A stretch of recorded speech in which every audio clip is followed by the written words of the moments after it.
Good morning, good afternoon, good evening. Welcome to another episode of The Master's Finest with me, Robert. With me, Pete. Man like Mo, full furnace. We out here. Yeah. Happy Easter! Happy Easter! Hey. Hey, can I get something out of the way real quick? Okay. We both, by both Rob, you and I, managed to forget that last Tuesday was Mo's birthday. Huh? Pagans. I said today, oh yeah, your birthday's coming up, innit? And he's like, Wait, I thought it was in April. What month are we in, bro? I thought it was April 21st. 11th, they're bro. 10 days late. I thought it was coming. I was confident it was coming, but alas, Hold on. we're a couple days late. Yeah. Oh, flip! So Do you know what, yeah? belated happy birthday, man. When today in the church WhatsApp group, I saw Warren's birthday, man's like, you man are pagans.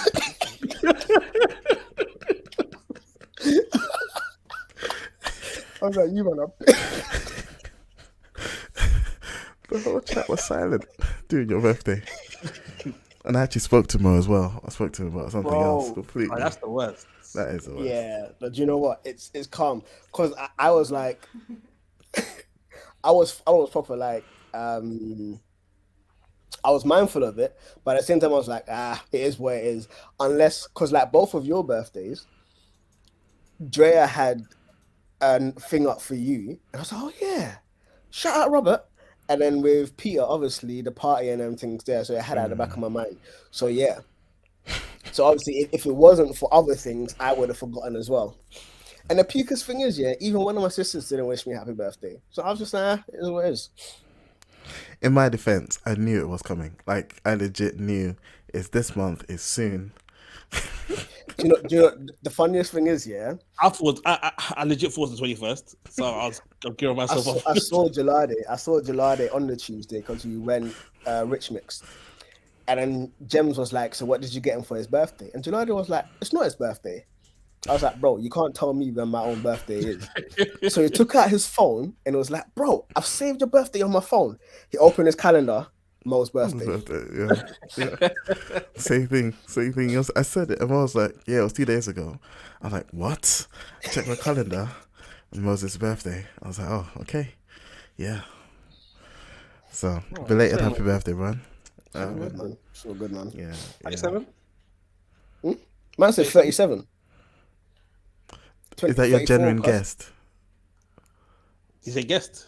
No, sorry, is that your genuine guess? Was No, I think 37? This No, I guy is think 34. aging me for no reason. 34. I 34? said 34. I said 34, bro. It's 34. I said 34. Man's two. You're 92, right? 91. 91. Okay, I'm 2 years older than you. We're both 2 years older than you. It's a child. Fam. When Taz Well, I was said saying she's 37. 28, yeah? When Taz says she's 28, I was like, oh, you're still young. Yeah. I wish I Anyway. could go back to being 27, man. Bro, I remember when I was telling Mandem I'm 18.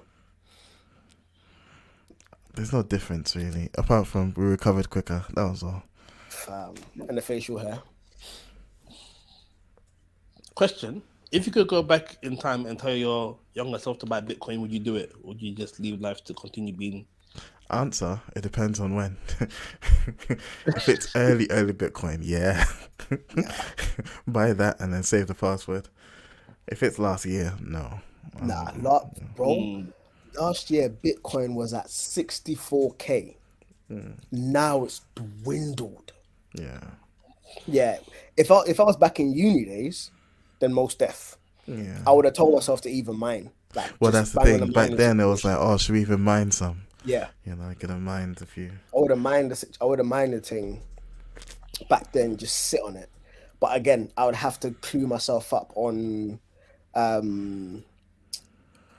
security for Bitcoin. Tell me how I read this tweet about someone running up. Let me see if I can get a woman went over to a guy's house for a one night stand, and in the morning robbed the guy of everything, and took his Bitcoin. So I was like, yo, how are you gonna steal Bitcoin? Let me get the thing. Was it on a hard drive? And they were like, nah, she took his physical wallet. The physical link wallet thing. oh, it's like So there's crypto.com sort type thing. Oh, no, so it's you can have physical wallets where the keys for your digital wallet are stored in a physical wallet. So before you can get into your digital wallet, you need to physically access it, and then it unlocks the digital wallet. But there's like backup codes that it sends you. mad. And yeah, the girl took his physical wallet. Took the physical wallet. So yeah, like he was vexed, and apparently he was sitting on peas. And I definitely would have told myself to jump on Bitcoin, because them times there was a lot more loopholes around getting the money out. It wasn't as mainstream as it is now, where it's being regulated. So I could have sold it and got the money back much easier without paying tax. But now that what's it? HMRC will be on you, boy. Yeah. Is there a reason you guys didn't get into like cryptocurrency in the beginning? We just didn't trust it. I didn't really know about it. It was too new. I heard about it. Like I was considering mining. I was legit considering mining, because it was like just basic computers that you could use to mine. There wasn't as much competition, as it were. So mining was just whoever wants to get into. So I was like, oh, should I? But I think I don't know. It was nothing. It just was too new. It was too novel. We didn't know where it was going. The other things are hindsight, isn't it? That's the point. You know? I didn't really know about it. So yeah, even if I said yes, I'd be lying. Yeah. Alas. Oh well. Oh, sorry. 1 second. Something's falling. It's gonna break. 1 second. We can slag him off now. He's not gonna hear us. I think we're on loudspeaker. I don't think Robert has the discipline capacity to use headphones. Let's put us on loudspeaker and then creates an echo for no reason. Oh no, he's back. Oh yeah, Robert. I can use headphones if you want me to. Nah, it's no problem. That's fine. All right. Sorry. I think I'm in the hot seat this week. Ooh, as you are. Let me go back to my source. All right, so I have a question for you, yeah? If a married man gets a complaint from his wife saying he isn't laying the wood down as well as her ex was laying it down. Yo, this is Brandon Cooper all over again. This is the series that you're talking about. Yeah. He's not laying it down. Not watching it. No, I haven't watched it. I'm just why flipping watch the that? question. Like, you're not laying it down as legit as her ex was, and she is being like, she's disappointed about the thing the way it is, and it's got her reminiscing about the way it was. How would you counsel the husband or the relationship in that situation? Firstly, I He is like, let me hear this. Firstly, I go tell the husband to get a new wife because she is disrespectful.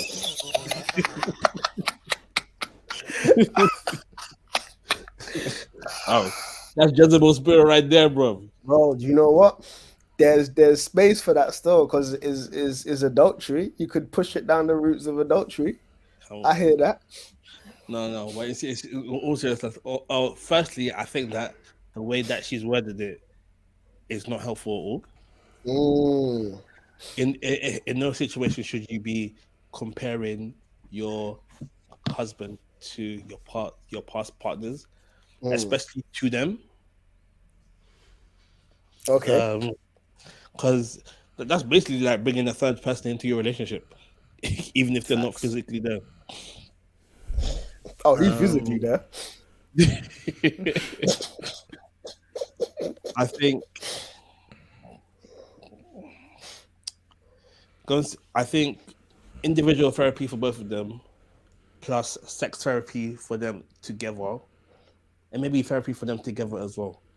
So they're paying for 4 therapy sessions a week. If they can't afford therapy, I think one, they need to learn how to communicate things to each other in a way that's not disrespectful, that will not hurt anyone's feelings. The wife needs to learn what it means to respect her husband. That includes not bringing up exes and saying how good the ex was. Because if it was the guy that said it to the woman, what if she's like, but I'm speaking my truth, I'm living my truth. What if that is the truth? I'm being transparent. I'm being vulnerable. What if that is just the truth? Just because something is the truth doesn't mean that it needs to be spoken. So how would you have her intimate this to her husband? Be like, yo, babe, I know you're trying your best, but can we try and do things this way? Try harder. Try harder. Get harder. How about that for a start? That man's like, get tighter. No, I'm joking. Okay. Yeah. You know, what happened with the ex? Keep it with the ex, you know? Because one, husband might not even be comfortable doing the things you did with your ex, you know? You know, he might not feel all right spitting in your mouth and giving you and choking you out and all of that stuff. You know, maybe he's not that kind of guy. Maybe he wants to respect his wife. Yes. Maybe he loves you and cares about you and wants to respect you. See, doesn't just want to demean you. Exactly. And see you as an object, a piece of meat. Trust me. So, what did I say? Yeah. The wife needs to learn how to respect her husband. Yeah, but like I said, just because something's the truth doesn't mean that it needs to be spoken, you know? Or if you are going to speak about it in a way that is constructive. You know? So like, let's say your wife's putting on a few pounds. You won't go to her and say, "Oh, babe, you're getting fat." You'd be like, "Hey, yo, babe, how about I cook for us tonight and every night for a couple weeks, you know?" "Oh, babe, do you want to go out for a walk? I thought it'd be nice if we, sweat a bit together outside. Let's go for a little power walk and all of that, Oh, babe, so I was reading this article about portion sizes. It's got me looking at my plate, looking a bit mad. Like, I feel like I'm eating twice as much as I should be eating. What do you think? How do you think I should reevaluate my portion sizes? Or be like, yo, babes, I was reading this article on the internet about this guy who's feeling a way about his wife getting bigger. What do you think about this?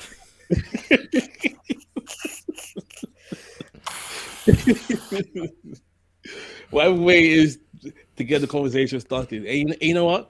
And you know what? You need to give them a credit. A lot of the time they know. You just have to wait for them to start the conversation, then you latch onto it. Don't bring it up. Wait for them to bring it up first, and then you latch onto it. Oh, actually, you know what, babe?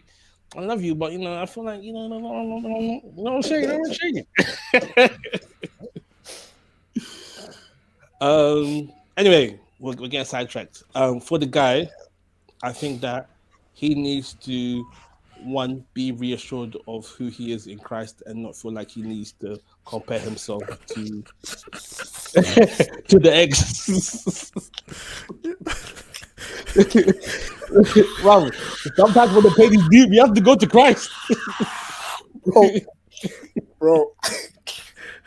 I don't know yet. If I was in that situation and someone honestly counseled me, you need to be reassured about who you are in Christ, I might slap you. You need to remember you're fearfully and wonderfully made. Even if you're not made as big as the other guy. You get me? Yo. Okay.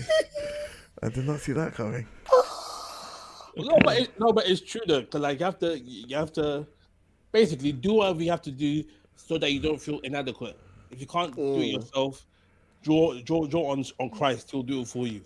He'll walk you through the process. In your weakness, you'll be made strong. Amen. Wow. Okay. Okay.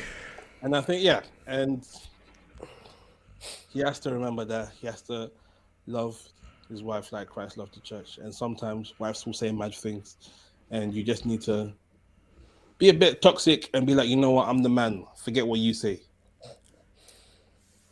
Excommunicate your wife. Yeah. But it's a bit messy. But number one, therapy, individual together, sex therapy. That'd be great. Number two, learn how to communicate well with each other.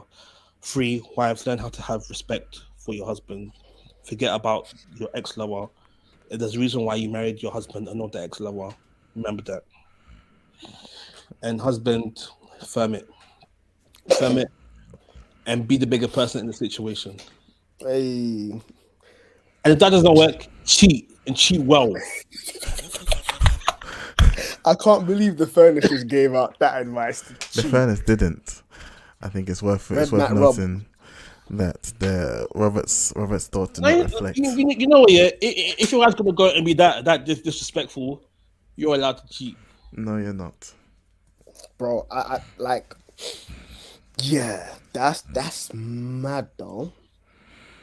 That would be mad. Wife legit sat you down, looked you in the face, and was just like, "You're just not big enough." We know what? Yeah, I take that back because the guy's at fault. Because women don't just start saying madness like that. There would have been a trail of madness, and the guy would have seen the trail, married her anyway, knowing she could talk wicked like this. It's your fault. You didn't look for a good wife, and now you're reaping the results of it. So Connor, what do we left? From be assured of who you are in Christ to this nonsense. Accept your faults. To be honest, there's no right answer in the situation, so I need to give every answer. Cover all bases. And you guys, you've given a spectrum. Pick the one that works best for your truth. No, but in all truthfulness, in all seriousness, therapy. If you can't afford therapy, go speak to your pastor. That's the free therapy, right? Do you know what? I've actually heard that a woman took her husband to the pastor after they got married to complain that the husband was too small. Mad. Bro. So they should pray for enlarged territories. But to be fair, like you've been seeing all the time, like people be growing legs in churches, so maybe the pastor can make some girls grow a third leg. Come on. Man says CGI, 3D printing. Lay your hands. Anyway, okay. What was that? I was gonna ask a question. But before you do this, are you happy with the serious part? Are you satisfied? Clearly, she's not. But do you know what? Yeah, it's a sticky situation. I don't think there's any like direct. Yeah, I slap her, but I don't think there's any like direct answer. But I'm not advocating domestic violence, people. Yeah. To be honest, if a guy told me this was his wife said, and then he said that he cheated, I'd completely understand. 100% Why is that a solution? Why is that a solution though? He needed to prop up his ego to feel more masculine. What if the side piece says the same thing? Then it's his fault. It's his fault. You're the fault. Yeah. You're the fault with the dominator. Both the main squeeze and the side dish you didn't pick correctly. You know. Okay, you know what? If it doesn't work with the second babes, your last choice is prostitution. To pick a prostitute. Because he's digging. Because prostitutes are paid to make you feel good about yourself. Yeah, but is he complaining that he's feeling bad about himself, or is this about solving the woman's problem, or is this about making a man feel better about himself? The latter. Is that what the question was, Rob Mo? My question was, in this marital situation, how would you counsel it? But obviously, it's for Rob. It's like, yo, my man. At this point, for your wife to talk to you that way about her ex, the marriage is over. In her mind, she's done.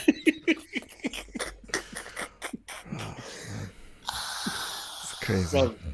But you can't say you can't talk to me like that and then tell me that you love me and you want to make this marriage work afterwards. Fam, imagine that. She says that to you at breakfast, and then lunchtime she's like, "What do you want to eat? Get out of my house." That is Cold. rude. That's disgusting. Yeah, that question was just banter for me though, so I don't. Yeah, I'm easy with the answer. Cool. My question was, what verse in the Bible or passage are you currently or has recently sort of given you some sort of encouragement or hope or solved something for you? That's a nice little segue. Trying to sanctify what has become of this podcast. I don't know if there's a verse in particular. I've been going or chapter or sermon, anything.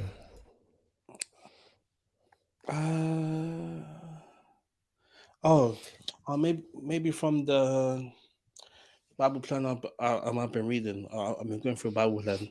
What it's called? Couldn't tell you. But what? Pray before you pray. No, so it was today. It was talking about your. How can I put this? The faith you have in Jesus being the beginning parts of you being able to rebuild your life. It was talking about how the woman who had the issue of blood, she went to everyone and they couldn't help her with her issue of blood. But then all she did was she believed, she touched Jesus' clothing, and then she was healed. And from there, she was able to rebuild her life, and that was a good end to the story. Yeah. Faith in Jesus to rebuild. I've got to find the name of that Bible study. But that was it. Cool. How about yourself, Pete? Cool.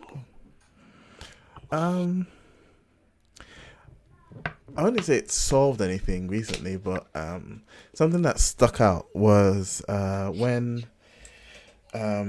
Saul, I think this was after Saul had been told he was no longer king of Israel, and he sent a bunch of peeps to Samuel because David was hiding out there, and he kept sending people, and the Spirit of the Lord kept falling on them. They'd prophesy, and then Saul himself went, and the Spirit of the Lord fell on him, and he was prophesying. And that's where that whole saying of is even Saul a prophet sort of came from. But it was this idea of it didn't seem to matter that they had come with bad intentions.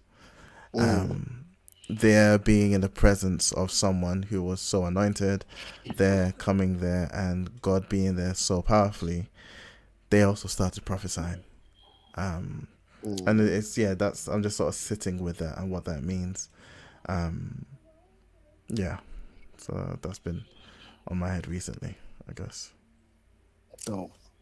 How about yourself, man?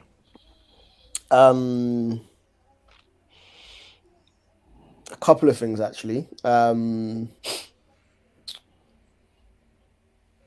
In Acts, so Acts 7, Stephen is stoned. And then Acts 8,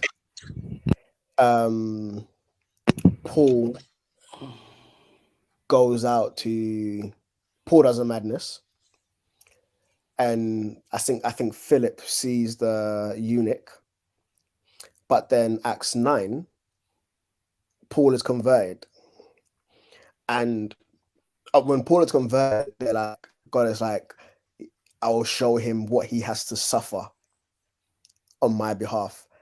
And the thing that really and then Acts 10, Cornelius happens. I think Cornelius happens in Acts 9, but then Acts 10, actually that happens in Acts 10, and then Peter explains it to the Jewish church. And obviously, like timeline wise, that may have been a couple of days, may have been a couple of weeks, like however long, I don't remember it, but it's just how within the narrative is like just how relentless God seemed to be moving throughout those chapters. And it just really sat with me how in 7 and 8, Saul was like, yo, I'm going after these people. By 9, he's preaching. And he's preaching to the very same people, but then contrasted with Peter, who was already a believer, an apostle, preaching to a Gentile, and then having to justify it to the church. And it's like God has done this amazing work with the Jewish believers, but then he's branching it out to the Gentiles, but they're almost having to justify God's work to God's people. And I'm just kind of sitting with that, where it's just how quickly God is moving in the passages, and how the Jewish believers are almost lacking behind the movement of God, still fighting through, why are you talking to the Gentiles? Why are you doing this? And then fearful of Saul, because they're like, yo, this guy was persecuting us and this and that. And just sitting with this idea or notion of we are almost understanding on the tail end of what God has done. And so being free enough to move in what God is doing, even if we don't currently understand it.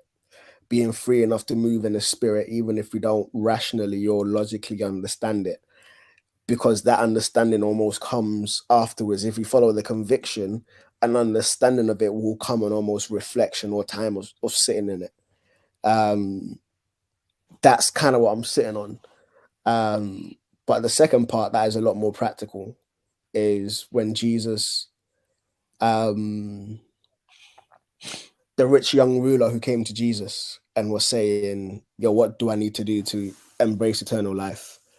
And Jesus was like, fulfill the commandments. It took me back to Sunday with Ade's preach, when he was like, yo, like we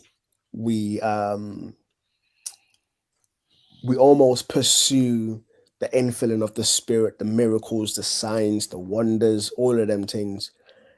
But when it comes to fulfill my commandments, we walk away disheartened.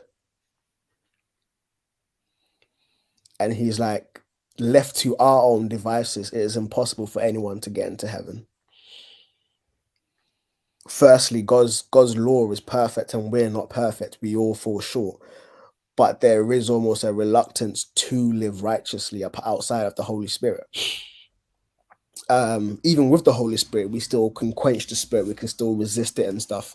So yeah, I was just really wrestling with that. So both of that, like God is moving, being led by your convictions and stuff, but also, am I really loving God with everything that I have and loving my neighbor as myself, which are his commandments? So yeah, those two things have really been like sitting on me today, particularly.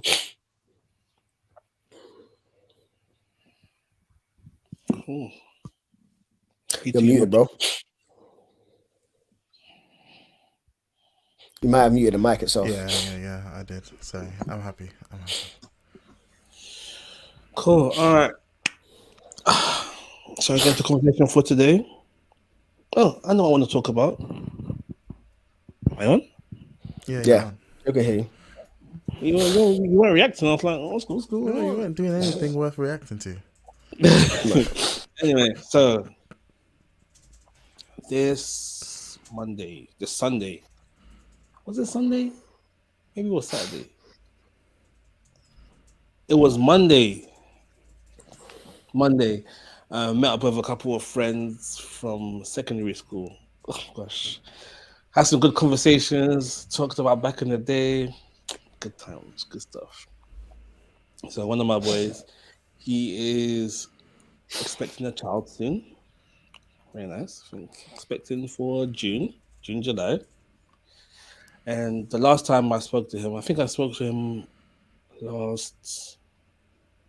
December, September, October, November. One of those. You spoke to him at some point. I spoke to him. Yeah, I spoke to him about. So he's been with his babes for about a couple years now, and then spoken to him about, are you thinking about, making an honest woman out of your babes, and this was before I knew that she was pregnant. Turns out, even whilst I was having this conversation, she was pregnant, and then I was there. I was here asking him questions like, "Can you this girl being the mother of your children? These times she's going to be the mother of his She children." is. Yeah. But he is very apprehensive about the whole getting married thing. He's seen, or he's heard of lots of examples of marriage not going right, marriages breaking down, girls not being who they say they are, hiding parts of themselves, only to reveal later on down the line. And he's like super shook about getting married. Not because anything that his girl has done, but just because of horror stories that he's heard. And and I've just been talking to him over the past few days, trying to get him to, maybe reconsider. Like he's Ghanaian, so he'll know eventually he'll have to marry this girl that he's impregnated, because that's just that's kind of the family he comes from, But I think for me personally, I'd want him to get married because he wants to, not because there's all this pressure on him to marry this girl that he's gone and impregnated. So do you guys have any advice, or do you guys have any tips on maybe how I can approach this conversation to put his mind at ease? First question: is he Christian? Okay. If he was, I would say not a particularly, and it's not no slander on his character or anything. Not the most observant Christian. Yeah, he isn't like practicing devout or whatever you kind of use on it. So he would hold his Christianity very loosely. Yeah. If well, I guess I don't know how to counsel that, honestly, because outside of it being God's will, the sort of benefits, as it were, that the legal process affords, useful as they might be, they're not all that nowadays. If that makes sense. You do get stuff like you can share tax, and I think if you haven't got a will, then your wife is almost guaranteed certain things. I think, if I remember reading it correctly. So yeah, the civil arrangements does have some benefits, and maybe it's worth looking at that. But yeah, outside of it being God's institution, and it just being, it's a display of this commitment that you have to this person that you are now especially going to raise a kid with, and wanting to provide. Statistically, we're seeing children from hetero two-parent households end up being set up just a little bit better than their counterparts from two-parent homosexual and from single-parent homes. And so, just to give your kid just some of those smaller head starts, if you can, why not? And if this is someone that you can see yourself, not even can see yourself, this is someone that you're going to be raising a kid with, then, be the man and show that commitment to her. Despite what you've heard, despite the horror stories, because there's also, success stories of people that have been together, people that die together. I told them as well. That's what I told them. Just as there are horror stories close to you, there are also stories of successful marriages happening as well. Yeah. So why look at the negative and then kind of just like discard the positive? Yeah. Funny enough as well. Yeah, go for it. Well, I was going to ask another question, so I think maybe Mo, you go first, and then I'll ask my question. I was going to say, funny enough, the horror stories tend to stand out because of the positive stories. So the stories of Christianity going wrong, unfortunately, is becoming more predominant now, but only stands because of the contrast of what Christianity is meant to stand for. So it stands out even more because of that contrast. And so again, the horror stories of marriage stand out all the more because of the contrast of what marriage is meant to stand for. And I would approach it from different perspectives, in that, yes, bro, marriage does not guarantee a happy life. It does not guarantee things are going to go swimmingly. It doesn't guarantee that one person is not going to cheat. It doesn't guarantee anything. It just proclaims publicly a determination to try to make something work outside of Christianity anyways.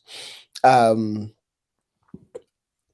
I would argue that the same things he is worried about in getting married still stand true in them just being together. Yep. There is no difference there.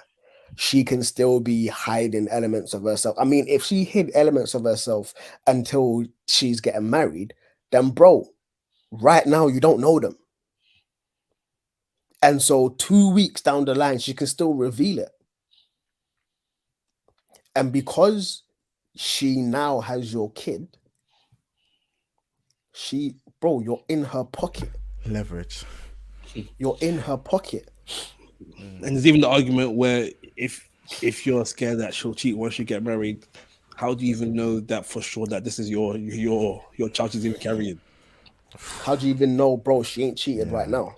Yeah. If you're not assured of that relationship right now. And it's also looking at, okay, cool, yes, marriages do go down the drain, but you're not in them marriages.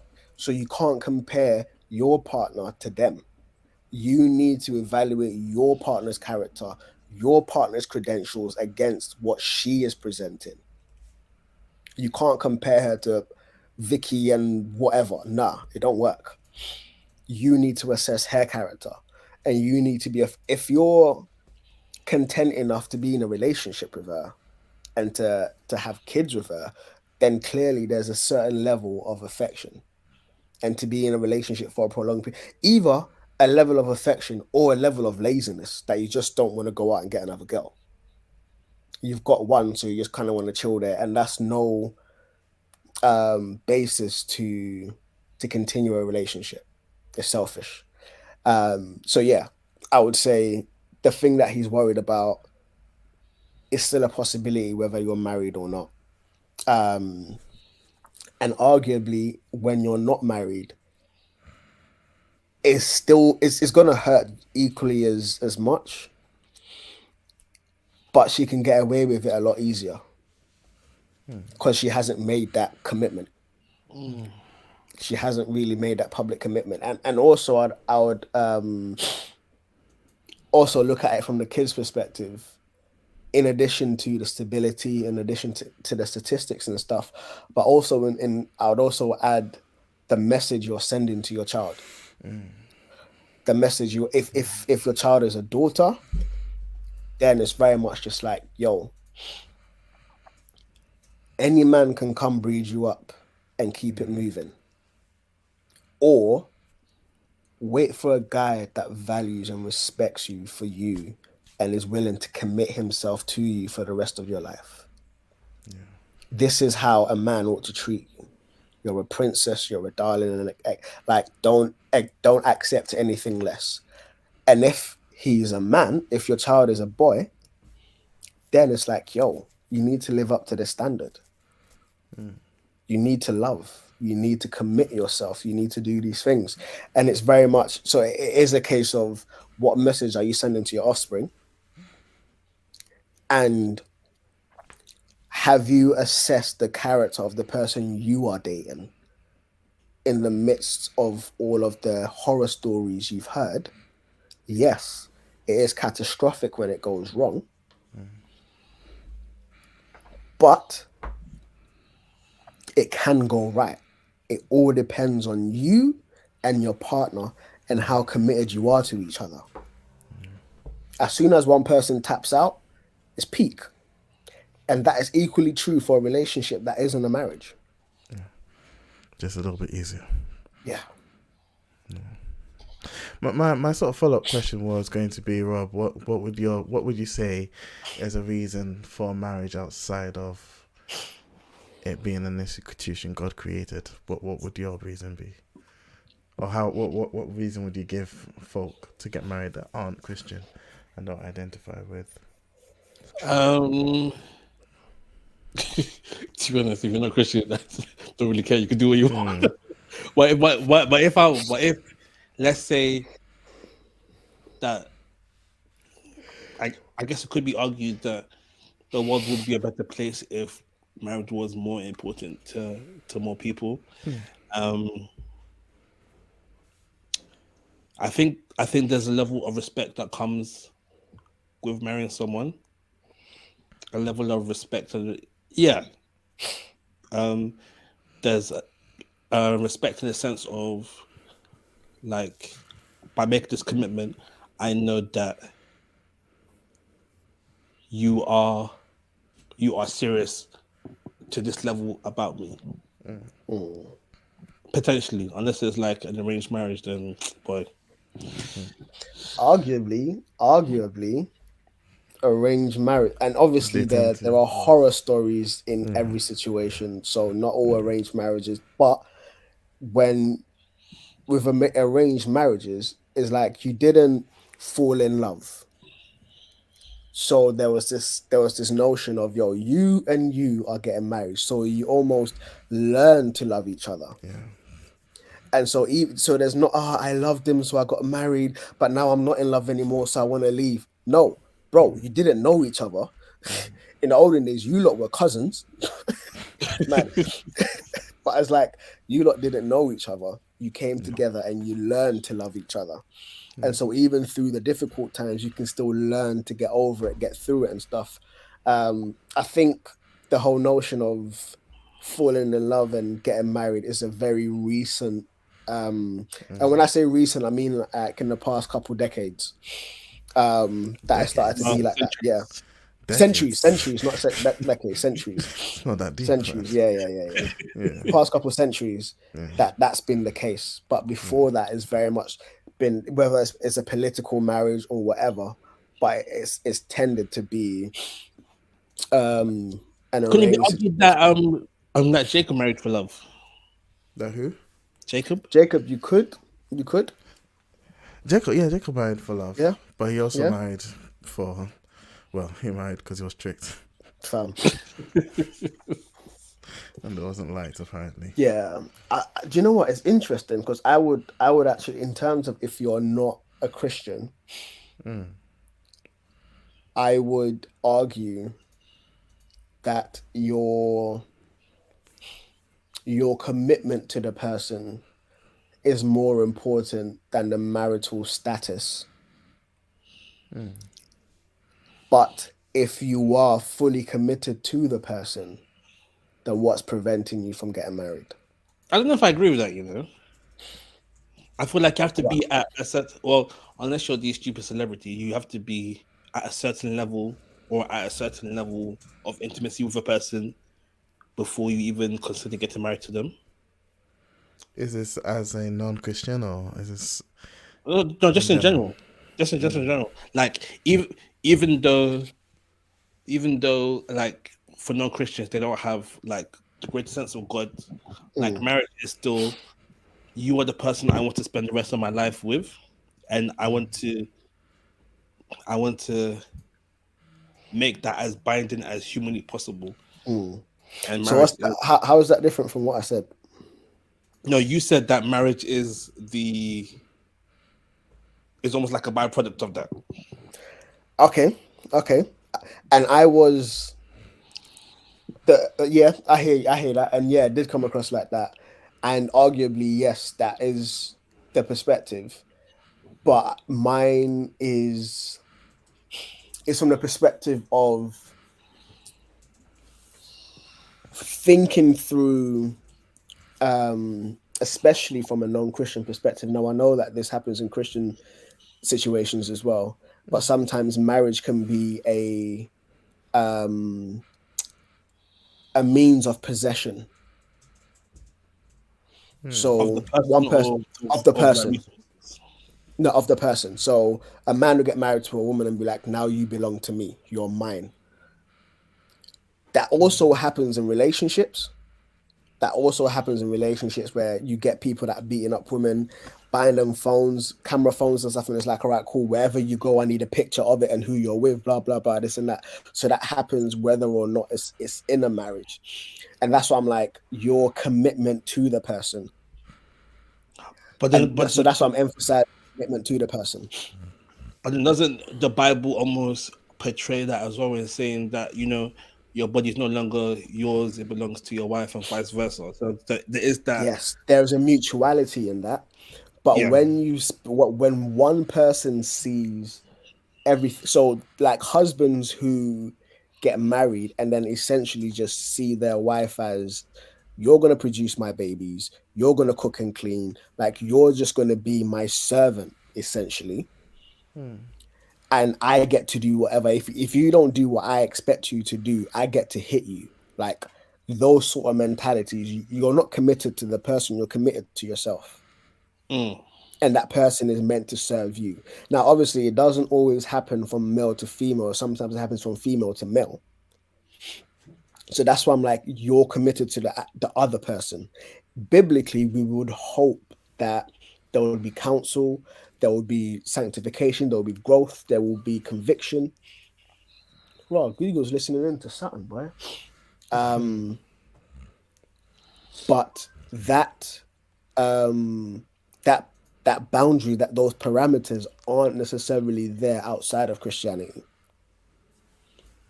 I think that's why I would emphasize they can still be there. They're not. Like, I don't believe that they are as explicit. Yes. So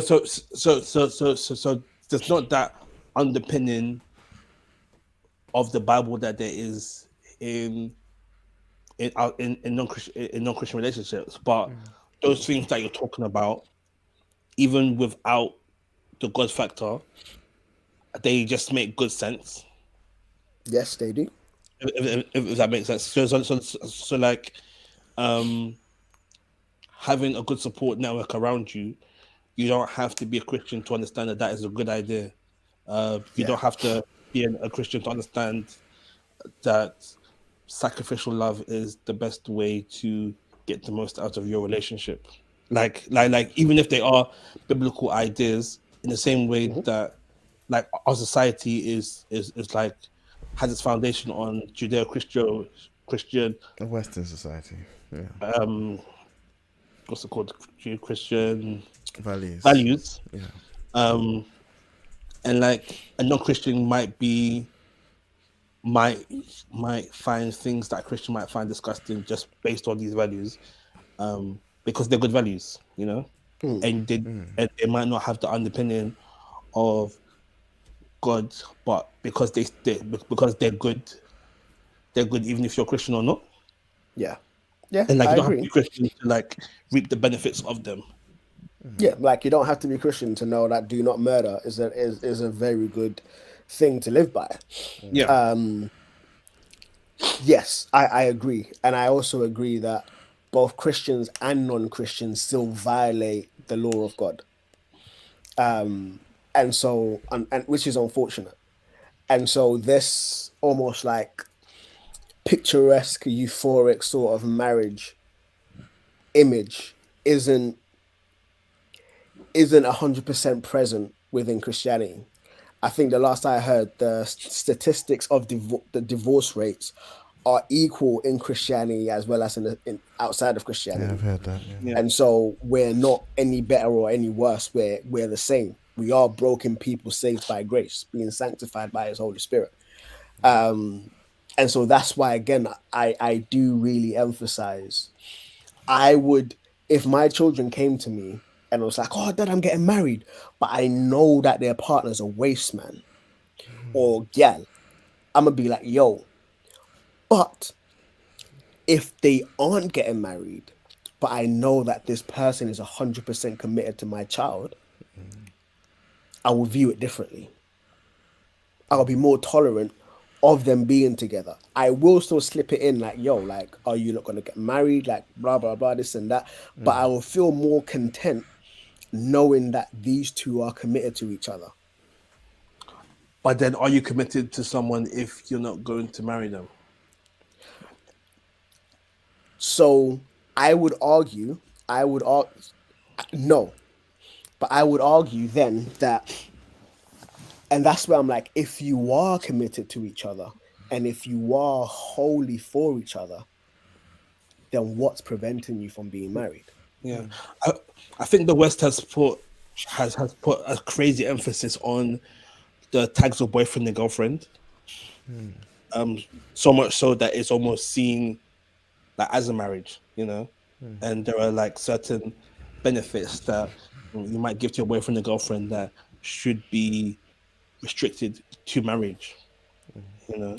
There are people who are distraught at the thought of their boyfriend or girlfriend cheating on them, but you know, like there's nothing binding you two together except for you saying, "I'm going to be your boyfriend, you're going to be my girlfriend." You know, at least you're married. You've made this assertion in front of God, if you believe in it, and even of God in front of your friends, family. Like it's a legal situation. You've entered into this thing legally. So yeah, like I would, and that's why I would argue. So yes, it does almost sound like a concession or a byproduct of your commitment. But I would argue your commitment comes first. Yeah. Be committed to each other, especially in this society of I fell in love and I want to pick the person that I'm with and stuff. If it was a case of, yo, like you're marrying you, then I'll be like, yo, get it together, do the stuff. If one person does that, steps out of line or whatever, let the people of your community kind of come in and help you and deal with it without everyone being up in your relationship and stuff. Have like a circle of people that you can turn to for counsel and blah blah blah. But if you have gone out and you have picked your partner, then both of you need to be committed more so to each other than yourself as a default. And then I'm like, all right, why aren't you getting married? If you are committed to each other, why aren't you getting married? Then it's much harder to justify why you aren't getting married. Oh yeah, I don't believe in marriage, but I'm like, but what is the difference if you're wholly committed to each other and you make it legal? Right. Like relationships are basically new age marriages. Like the concept of a relationship is like a non-legalized marriage, basically. And again, I do feel like there's a reality of what is being modeled to the generation. Yeah. What is being modeled to them. So, Leia, for example, bro, she turns 8 soon. Because of the household she's being raised in, speech about marriage is not foreign to her. She just sees it as 1 + 1. Like when I grow up and I get married, even the concept of me having a child out of marriage is madness to her. She's like, so wait, were you married before and then got married to mum? I was like, no, I wasn't married. She was like, so how did thingy come? I'm like, oh yeah, because obviously we didn't get into details, but obviously biology lesson. You know what I'm saying? A bit too young for that. But just this concept of, okay, this is the natural progression. But that's what's being modeled in the household. If you grew up in a household where dad is walking in and out of the house, blah, blah, blah, whatever, then this concept of, oh, cool, we don't need to do this. My eldest was very anti-marriage initially, and it's understandable. But now that she's been around, I believe now that she's been around me a lot more, now she's, again, warming up to it. And so I do believe what is being modeled, what is being seen, how it's being seen and stuff. And that's what, and that again is what I would almost reiterate to your friend, where it's like, yo, what do you want for your child, and how can you model that? Would you want someone who's committed to her, or would you want him to be committed to someone and someone be committed to him? How can you model that if you're not committed to their parent? How that would be very difficult. You need to be like, oh, you're a princess, you're a darling. Wait for your Prince Charming to come marry you. So why aren't you married to mum? Hypocritical.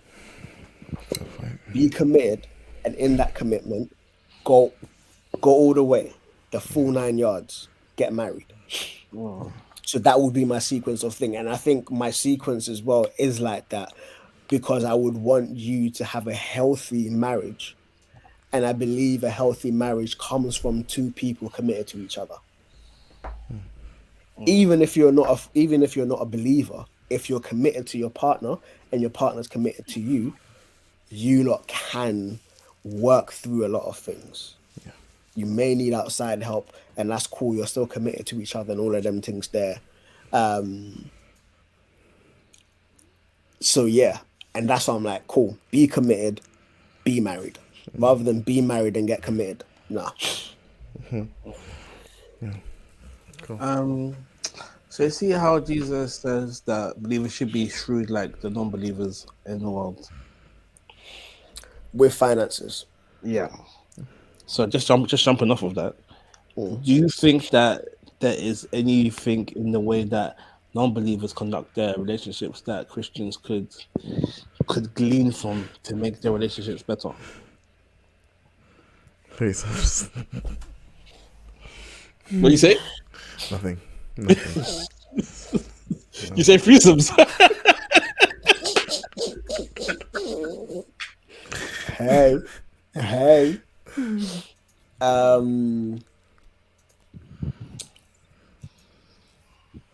I think one thing that comes to mind.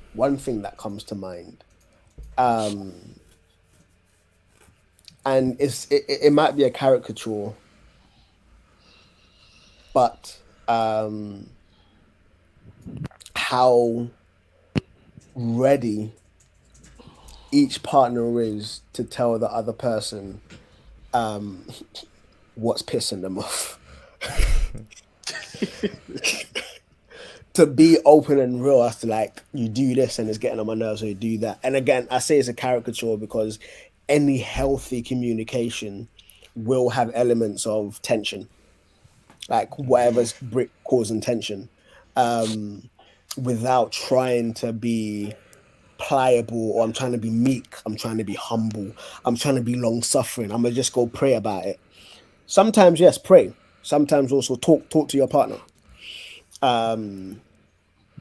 So I would say that, but obviously I do believe that there are healthy examples of that in the church, and I believe there are unhealthy examples of that both within the church and outside of the church. I would imagine more so outside of the church, where one person just dominates and just blames the other person for everything, but I also recognize that that's in the church. Outside of that, I don't think there would be anything much to glean, but I'll let Peter speak before I continue. You muted yourself. Man locked off. Yeah, he has left the cop. I'll be right back. Cool. Let me think. Yeah, I would say I think the shrewdness is specifically with money, and it's specifically with almost buy friends with your money. And it's not necessarily buy friends, but it's like be very generous with your money, knowing that when it runs out, your generosity will open doors for you when you had it. That's the shrewdness there.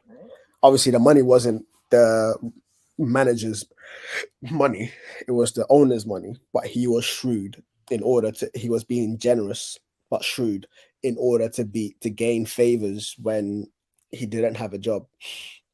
But I would argue that we have a model for marriage in the Bible, and we have sufficient information in the Bible, sufficient revelation, sufficient insight in the Bible that will take us a lifetime to unearth and uncover, that we don't necessarily need to look to unbelievers. Now, they may be modeling certain things better than we are, and definitely not closing ourselves off to that, but not necessarily looking to unbelievers to say, what can I learn? But if something stands out, then by all means, learn, be open. As Solomon, if Solomon is able to learn from an ant, then bro, like, we can learn from anything. I think I would say vibrators. Hey, bro. Sex toys in general, to be honest. Yeah, Because to be fair. because some of these things be wild. So maybe don't go that far on the spectrum. Yeah. 50 Shades and a little. You man got a basement with a metal bed frame and that. Bare handcuffs and whips and thorns and stuff. We went to, was it Ann Summers? No, Harmony. That shop there, bro. Oh yeah. Yeah, some crazy. How can they have like the latex mask? Nothing, only 2 nostril holes, and that's it. Raw. I was like, that's scary. Not even a mouth. No mouth. Just that's 2 nostril holes. That's mad. It. And then imagine the nostril holes don't line up. Oh, it's long for you. And then they had like this. They had this like mouth opening thing that it keeps your mouth open, so you can't close your mouth. Yeah. Yeah, bro. Yeah, that. Do you know what? Yeah, create some interesting stuff, bro. I was watching the first Girl with a Dragon Tattoo. Okay. Have you seen it? No. Sorry, fellas. Real life. Zara. That's all good, man. Zara's getting out of bed. Had to go and put her down. Had to get chokeslammed.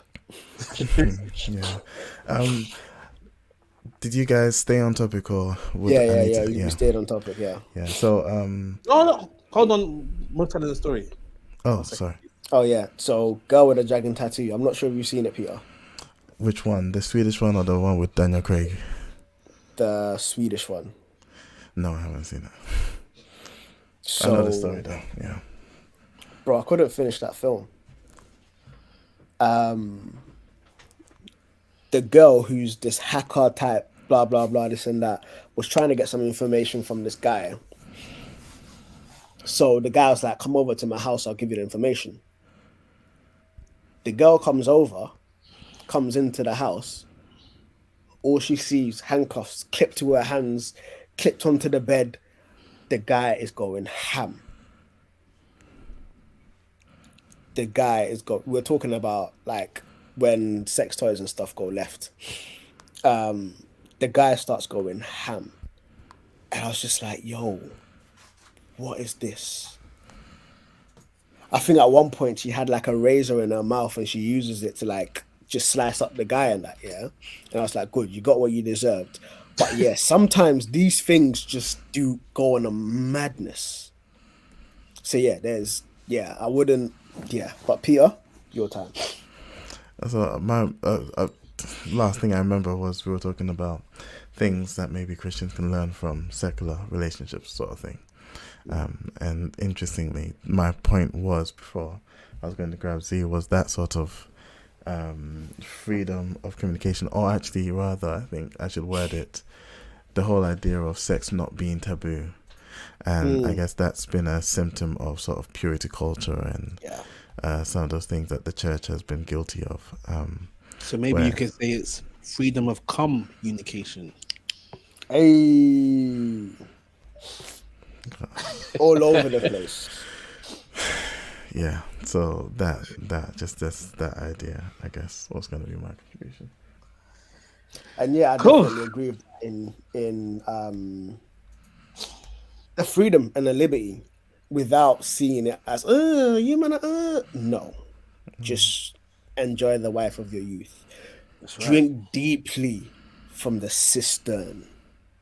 Yeah, don't let someone judge the way you're drinking. I'm also what you're side drinking. Note. Okay, side note. I'm also getting more and more convinced that fellow Christians should be getting married much younger. Yeah, same. We had this conversation sometime. I feel like I think we come up touched in on it the passing. last the last episode, but I am in agreement. I'm thinking that I am in agreement. I feel like when you don't get married young, there is a lot more scope. Oh, let me find myself. Let me explore. Let me do this. By the time you realize, I shall. But I think the problem is that the maturity levels and the ideas of what marriage or relationship should be don't be coming to the youth. It's overrated. It's overrated, I think. The whole idea of maturity and all of that, I think, is overrated because you're going to grow together. And I think yes, yeah. I think what's more the work rate is 50% for a reason. Yeah, I think what's more important is imputing this idea of the marriage being holy, but the marriage also being this step in which it's not an end, as it were, but it's the start of a new story where now you guys are growing together, and you're building together. And ideally, and this of course is a recommendation for the church rather than for anywhere else. But yeah, I would also say, along with that, the infrastructure to support that, because biblically there was a wider infrastructure, a family unit, a community that supported it. So like children growing up in married households, obviously not everyone has the privilege of that, unfortunately.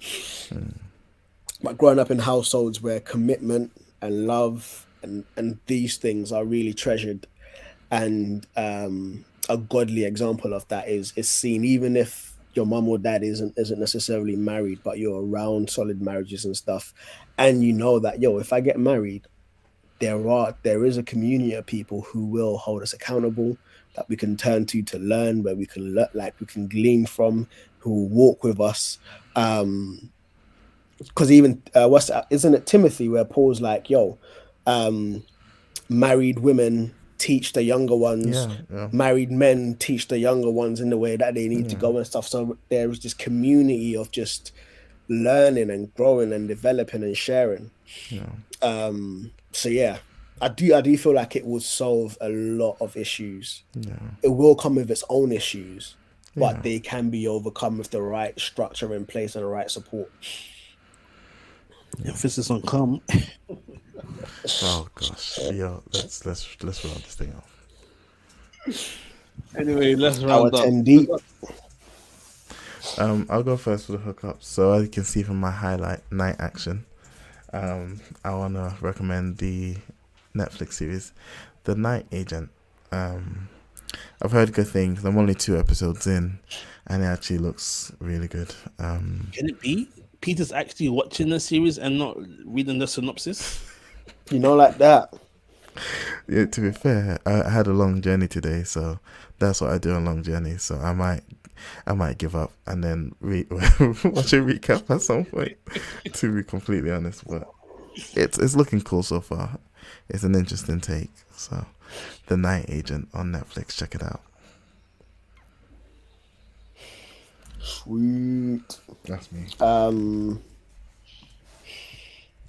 What's my hookup? Oh, and I got a book. The Alchemist by what's his name? Paulo Coelho. Yeah, that one. The Alchemist, sick book. Cool. That right there, The Alchemist on Audible. Yo, it's 4 hours deep, yeah? I've read that book like 7 times. Sick. Okay, my cook-up is a board game to be played between people in a committed relationship. Lovers and friends. Yeah, it's called Monogamy. Oh no, the game is actually called Monogamy. And it's like a board game to help build intimacy. There are like challenges, and then if you win, you get to do or have someone do a challenge on you, and it starts so slow and it gets a bit spicy. Why are you playing these games with other people? I said for you and your intimate other. You said play. Oh, as in the two of you. Committed, yeah, they're committed. Okay, it sounded like playing the game with other couples. No, just you and your spouse. He is on some swinging vibe, you know. No, I'm concerned that Robert is. Nah, that's long. That is long. Especially if he's long. But yeah.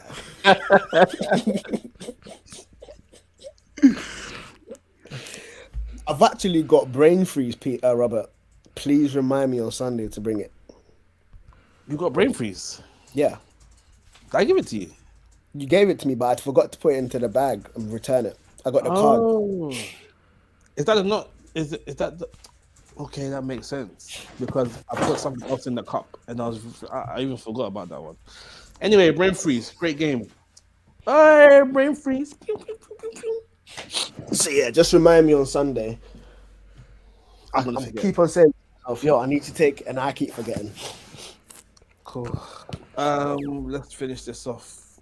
Shout out Reach for intro outro music. Calvin turned the audio days ago. Come on. At the French UK. Instagram. Yeah, boy. Email tbsfurnace@hotmail.com. You can find us at soundcloud.com/the no apostrophe on all good podcast websites and apps. That's the apostrophe. And that's it. So this is the Blacksmith's Furnace signing out.